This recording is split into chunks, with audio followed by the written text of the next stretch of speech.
Hi, this is Dr. Gregory Sadler. I'm a professor of philosophy and the president and founder of an educational consulting company called Reason.io, where we put philosophy into practice. I've studied and taught philosophy for over 20 years, and I find that many people run into difficulties reading classic philosophical texts. Sometimes it's the way things are said or how the text is structured. But the concepts themselves are not always that complicated, and that's where I come in. To help students and lifelong learners, I've been producing longer lecture videos and posting them to YouTube. Many viewers say they find them useful. What you're currently watching is part of a new series of shorter videos, each of them focused on one core concept from an important philosophical text. I hope you find it useful as well. The real crux of Hegel's famous dialectic of master and slave, which we find in paragraphs 194 to 196 of his Phenomenology of Spirit in the self-consciousness section, consists in what happens to and through the person who's in the one-down position, the slave, or the bondsman is how it's sometimes also translated, the Knecht in German, as opposed to the master who is in a position of enjoyment, who gets to control, who gets to set the slave to work, and who derives recognition. The slave is in a secondary, and as Hegel will say, almost derivative position compared to the master. But here's where the master-slave dialectic radically reverses things and turns things upon their head.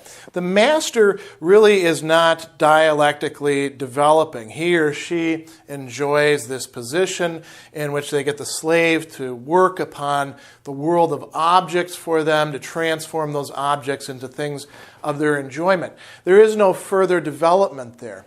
There is a development on the part of the slave, and this is what the entire master-slave dialectic is really about.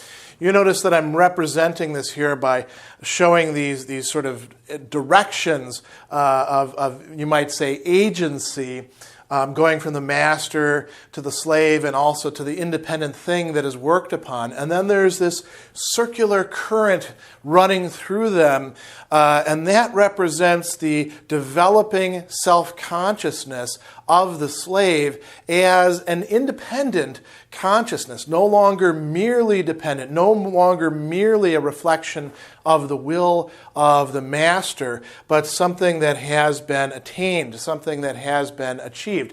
And you notice I've got three things picked out here: fear, service, and work. Each of these, Hegel stresses, plays a key role. If you have one of these without having the others, you don't really get the sort of development that Hegel is taking place. And so, for example, he will tell us if you don't have the right sort of fear, all you end up with is a kind of stubbornness or self-centeredness on the part of the servant, and not something that is transformative and leading to a new type of consciousness. So let's actually take a look at some of the things that he says. I'm going to go through this text fairly quickly and not touching on every single part, but he says, what we've got here is a servant or a slave who exists in relation to the Lord or master. That is their essential reality. And so Hegel talks here about the slave discovering the truth of themselves. And at first, they take the truth to lie in the master. The master is really the one giving the truth to them as what they are, something like, as Aristotle called it, an ensouled tool going to work on objects and transforming them for the enjoyment of the master. But something else is taking place here. And so Hegel first talks about the negativity that is involved on the part of the slave. The negativity is not just that they feel bad emotions or that they're deprived of the fruits of their labor, but the very capacity for being otherwise which is essential to self-consciousness, is that negativity. There's negativity upon negativity involved in the life and the consciousness of the slave. And that is essential to what it means for Hegel to be human being. So he goes on and he says, one way in which this is experienced is through fear. He says, This consciousness has been fearful, not of this or that particular thing, or just at odd moments, which could apply to the master too, right? But its whole being has been seized with dread. It has experienced the fear of death, the absolute Lord, the absolute master, who even the master is subject to. And here he says something really important. In this experience, it has been shaken to the very core of its existence. It has not just felt a feeling, it has had the entire meaning of its world and of itself and its existence called into question and, perhaps even dangled in front of its face as something that's being taken away from it.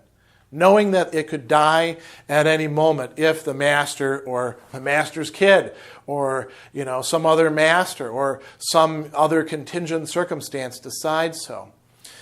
This level of fear, this extent of fear, Hegel says, is necessary in order for this transformation to take place. So he says, what's going on here? This is a universal movement, an absolute melting away of everything stable. That reveals to us the, as he says, essential nature of self-consciousness, absolute negativity, pure being for self. Now, he says this becomes explicit for the slave, for the bondsman. For the Lord or the master, it exists for him as his object. Now, is this enough to simply feel fear to produce the transformation in self-consciousness that Hegel is talking about here? No, these two other elements are needed, service and work.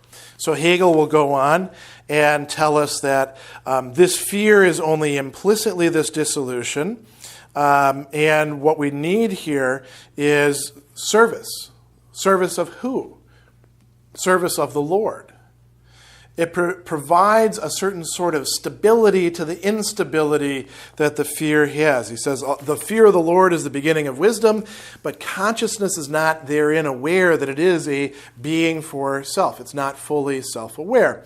Through work, he says, the slave becomes conscious of what he truly is. So the truth of the slave at this point begins to no longer lie in the master, but in the work, in the thing. The master is a consciousness who sets the slave to work by making them fear, by giving them determinate things to work upon. The slave does service for the master, but the slave does that precisely by turning to something else, the independent thing that has to be worked upon, whether it is mopping the floor or doing the taxes or dancing, in which case it's your own body that is the independent thing that you're taking control over. There's a subordination not only to the master in service, but to the thing itself.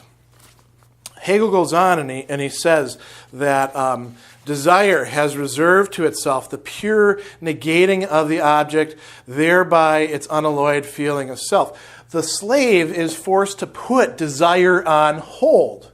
They cannot satisfy themselves. Think of farming, for example, or even better, since this is something that we can all relate to, I think, a little bit easier. Think about cooking. When you're cooking for somebody else, do you get to sample the dish as you're going through? Well, you may, in fact, taste the sauce a little bit just to make sure everything is on track. But if you're making a nice little cutlet for somebody, you don't cut off a little portion and pop it in your mouth. If they're in the position of the master and you're making something for them, they get the good stuff and you'll get to taste it later on. Or perhaps you had it earlier if you're working in a restaurant with the family meal or the crew meal beforehand, right? But you have to put your desire on hold. Anybody who's worked in restaurant settings knows exactly what I'm talking about. You put your desire on hold for hours and hours, a very basic desire to taste, to touch, to enjoy. That is for the patrons. So work, he says, is desire held in check, fleetingness staved off. Work forms and shapes the thing. That is what is required. If you want to form and shape the thing, you can't be enjoying the thing. And by doing this, the self-consciousness of the slave is something radically different than that of the master. It is getting to know itself through the world of objects. So Hegel goes on and he says, this is the negative middle term or formative activity, right? And he says, in this way, consciousness, qua worker, comes to see in the independent being of the object its own independence. Its own independence through working. Now, Hegel, towards the end, tells us, he makes the explicit connection that you have to have all three of these. He says, we have in the first moment, the negative significance of fear, and then we have service, and then we have work. And he says, in fashioning the thing, the bondsman's own negativity, his being for self becomes an object for him only through his setting at naught the existing shape confronting him. But this objective negative moment is none other than the alien being before whom it has trembled. It looks at the thing as sort of an extension of the master, and it makes itself nothing in relation to it. And then he says, now he destroys this alien negative moment, posits himself as a negative in the permanent order of things, and becomes for himself somebody existing on his own account. In turning to the object that I'm working upon because the master put me to do it, and I'm serving the master, and I'm afraid of the master. By working on the object, I come to realize that the master doesn't have the power that I took them to have, a total power over everything. They are restricted. They don't actually know the object. I know the object because I work on it and I transform it. And I am, as a slave in that case, in a certain sense greater than the master. I develop a consciousness of myself through doing this. As I said, Hegel stresses that all three of these moments need to be here. He talks about this as a rediscovery of himself by himself. And he says, in the work where I seem to have only an alienated existence, where I seem to be set at odds with myself, to not actually possess myself, this is where I acquire a mind of my own. And he says, the two moments of fear and service, and as such, as also of that of formative activity, are necessary. Without the discipline of service and obedience, fear remains merely formal. It doesn't accomplish anything. It doesn't transform. It doesn't develop. Without the formative activity, the work, which is also service for the master, fear remains inward and mute. Consciousness does not become explicitly for itself. If, however, consciousness works on the objects without feeling that initial fear, then it doesn't have this transformative experience, according to Hegel, and it represents mere sort of stubbornness or a kind of selfishness on its own part, a self-centeredness, you could say. So he says if it's not experienced absolute fear but only lesser dread, its substance has not been infected through and through. So a determinate being still in principle attaches to it. Having a mind of one's own is self-will, a freedom still enmeshed in servitude.